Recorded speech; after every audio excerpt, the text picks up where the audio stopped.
सौक्योंग मन में सोचता है, मैंने सोचा नहीं था कि कभी ऐसा भी दिन आएगा जब मैं जिसके सपने देखता था वो जोंगरिंग के साथ मैं एक बार इंटीमेट होऊंगा। फाइनली वो दिन आ ही गया।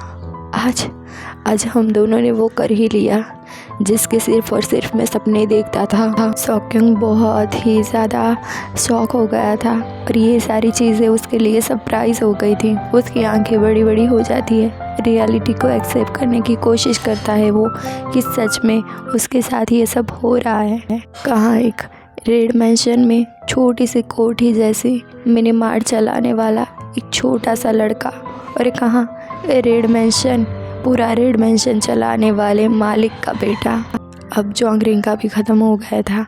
वो अपने हाथ को पोंछने की कोशिश कर रहा था कहीं पर और बोलता है, मुझे नहीं पता कि तुम्हें बिस्तर पर इस तरीके से ये सब करना कैसे सिखाया, पर मैं एक बात बताना चाहता हूँ तुम्हें फिर से बुनियादी बातों को सीखने की ज़रूरत है। कुछ चीज़ें तो तुम्हें बिल्कुल भी नहीं आती। यहाँ पर जोंगरिंग को तो ऐसा ही था कि सौक्योंग तो कई लड़कों के साथ ऐसे सो चुका है, पर सौक्योंग ही जानता था कि उसका ये फर्स्ट टाइम है जब सौक्योंग और जोंगरिंग दोनों इंटीमेट हो रहे हैं। यहाँ पर नीचे पड़ा हुआ सौक्योंग मन ही मन में खुश हो रहा था।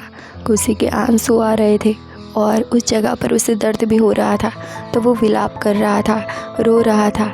तो इसे देखकर मन ही मन में जोंगरिंग सोचता है, एक प्रोस्टिट्यूट की तरह विलाप कर रहा है, पर एक प्रोस्टिट्यूट को क्या भला दर्द होगा। वो तो हर लड़के के साथ सोती होगी, वैसे ही ये हर लड़के के साथ सोता होगा, तो ये सब करने की कोई ज़रूरत नहीं है। वैसे कुछ चीज़ें हैं जो मुझे इसकी ठीक करनी है। जब मैं इसके साथ इंटीमेट हो रहा था तो वो अपनी वो चीज़ को छूने की कोशिश कर रहा था, और हंसकर फिर से मन ही मन में सोचता है, वैसे मैं चाहूँ तो इसका बहुत कुछ बदल सकता हूँ। और फिर वो बोलता है सौक्योंग को, वैसे कुछ चीज़ें हैं जो पर्याप्त पिटाई से सिखाई जा सकती है। अगर मार पीट कर भी सिखाया जाए तो अच्छी तरीके से वो चीज़ सिखाई जा रही है। चलो ठीक है, मैं चलता हूँ। सौक्योंग काफ़ी लंबे समय तक वहीं फ्लोर पर पड़ा रहता है, क्योंकि उसके शरीर में उतनी ताकत नहीं थी कि वो अपने आप को खड़ा कर पाए और ठीक से अपने आप को समेट पाए। उसको उस जगह पर बहुत ज़्यादा दर्द हो रहा था, पर खुशी इतनी थी कि वो बस सोचना चाहता था, इस लम्हे को फिर से एक बार रिवाइंड करना चाहता था अपने माइंड में। इसीलिए वो फ्लोर पर पड़ा रहता है काफ़ी लंबी देर तक। उसके बाद फिर वो बड़ी मुश्किल से अपने आप को खड़ा करता है, हिम्मत समेटता है और बैठता है। थोड़ी देर के बाद जैसे ही वो बेंच पर बैठता है तो उसे बहुत ज़्यादा दर्द होने लगता है। वो अपने आप को ठीक से बिठाने की कोशिश करता है, पर उसे दर्द हो रहा था। उसके मुंह में से आ निकल जाती है, पर ये समय विलाप करने का नहीं था, बस फील करने का था कि उसका सपना सच हो गया है। जोंगरिंग उसके साथ इंटीमेट हो चुका है। काफ़ी लंबी रात हो गई थी, पर सौक्योंग को नींद ही नहीं आ रही थी। बार बार जोंगरिंग का ख्याल आया जा रहा था। वो मन में सोचता है, जोंगरिंग उसका फर्स्ट टाइम किसी लड़के के साथ था। फर्स्ट टाइम ऐसा हुआ कि उसने एक लड़के के साथ किया, और वो सामने वाला लड़का, उसने ना वॉमिट की, ना ही एक बार रुका और ना ही एक बार उसको रोकने की कोशिश की। मतलब कि मैंने अच्छे से अपना परफॉर्मेंस दिया है।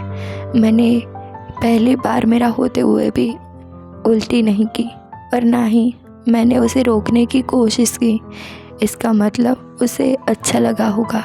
शायद उसे अच्छा नहीं लगा तो वो मेरे अंदर वो चीज़ डालकर ऐसे ना करता। उसे कुछ तो पसंद आया ही होगा मेरे में। फिर सौक्योंग अपनी वो जगह पर वो चीज़ को ले जाता है, हाथ को ले जाता है और उस चीज़ को लेकर लीक करने लगता है। वो पागल हो चुका था। उसे समझ में नहीं आ रहा था कि ये सपना है या फिर कोई मेरा भ्रम। उसके लिए ये तो ड्रीम कम ट्रू वाली सिचुएशन हो गई थी। वो बार बार वो चीज़ को लिख कर रहा था, अपने हाथ पर लगी जोंगरिंग के वो चीज़ को लिख कर रहा था, स्मेल ले रहा था, मानो उसका दिल अभी भी नहीं भरा है। और मन में सोचता है, there is no doubt about it, no jangling thinks I am special. इसमें कोई संदेह की बात नहीं है कि कौन जॉन्गरी मुझे एक स्पेशल पर्सन मानता है अपनी ज़िंदगी में। वो मानता है तभी तो वो इतनी रात को मेरे साथ ये सब करने के लिए आया। अब हमें दूसरे दिन की बात दिखाई जाती है। सुबह हो गई थी और नीचे पड़े बॉडी लोशन के उस पैकेट को देखकर और नीचे पड़े काफ़ी सारे कागज़ के टुकड़ों को देखकर मन ही मन में सॉक्योंग सोचे जा रहा था, क्या ये ड्रीम है या सच है? ना, इट वॉज़न्ट ड्रीम, ये सच है। सच में मेरे साथ वो सब कल रात को हुआ था। सॉक्योंग मन में सोचता है, ये स्टोर गंदा हो चुका है, मुझे ऐसा लगता है कि इसे साफ़ करना पड़ेगा। यहाँ वहाँ काफ़ी सारी चीज़ें पड़ी हुई है, चलो मैं इसे साफ़ करता हूँ, ठीक से सारी चीज़ों को समेटता हूँ। और कल रात जॉन्गरिंग के साथ बीते वो पल को याद करता हूँ। तभी वो मुड़ता है क्योंकि उसे कुछ आवाज़ आ रही थी और उसे कुछ समझ में आया था। उसके पहले ही उसे कोई जोर से धक्का मारता है और पीटने लगता है और गंदी गंदी गालियाँ देने लगता है। बेचारा सॉक्योंग नीचे गिर जाता है। अभी तो ठीक से कल रात उसके साथ जो कुछ हुआ था उसकी मरम्मत भी उसके बॉडी पर हुई नहीं थी। वो सारी चीज़ें तो अभी तक उसके साथ हो रही थी और अचानक से ऐसी मार पिटाई, ये मार पिटाई वाला सीन दिल्ली का हो गया था। कभी भी कहीं पर कोई गुंडा आकर बस ऐसे ही मार कर चला जाता था, इसीलिए सॉक्योंग अपने बॉडी को बाहर रखकर अपना सर छिपाता है जिससे कि उसके सर पर वार ना लगे। तो वहाँ पर खड़ा कोई आदमी उसे बोलता है, गंदी गंदी पहले तो गालियाँ देने लगता है और बोलता है, तेरा मुँह दिखा साले, और बता कहाँ पर तूने उसको छुपाया है, कहाँ पर उसको हाइड किया है, जल्दी बता साले। ये सुनते ही सॉक्योंग अपना मुंह थोड़ा ऊपर करके बोलता है, what are you talking about, किसकी बात कर रहे हैं? ये सुनकर और ज़्यादा इस आदमी को गुस्सा आ जाता है। तो गुस्से में वो और ज़्यादा उसे मारने लगता है और काफ़ी सारी चीज़ों को यहाँ वहाँ फेंकने लगता है। ये देखकर सॉक्योंग गुस्से में बोलता है, मत करो उसे ऐसा, पर वो हटने की कोशिश कर रहा था, पर उसे बहुत ज़्यादा मारा गया था तो उसकी बॉडी इतना ज़्यादा ताकत समेट कर वार नहीं कर पा रही थी, ऑपोजिट नहीं हो पा रही थी उस बंदे के। सॉक्योंग की बॉडी थोड़ी शीशे टाइप की थी, वो नरम कोमल बनता है वैसा था। वो खड़ा होकर उस आदमी के पास जाता है ताकत समेट कर और उसे भी सामने वार करके मारने लगता है और बोलता है, मुझे नहीं पता है कि तुम किसकी बातें कर रहे हो, पर तुम पागल हो गए हो क्या? क्यों मेरे मिनी मार्ट के सामान को तोड़ रहे हो, यहाँ वहाँ फेंक रहे हो? मत करो ऐसे, पागल हो गए हो क्या तुम, पागल हो गए हो? ये बोलकर मारने लगता है उस आदमी को। वो सामने वाला बंदा फिर से सॉक्योंग को मारता है और बोलता है, मेरे साथ ऐसे डम बनने की कोशिश मत करो, ठीक है?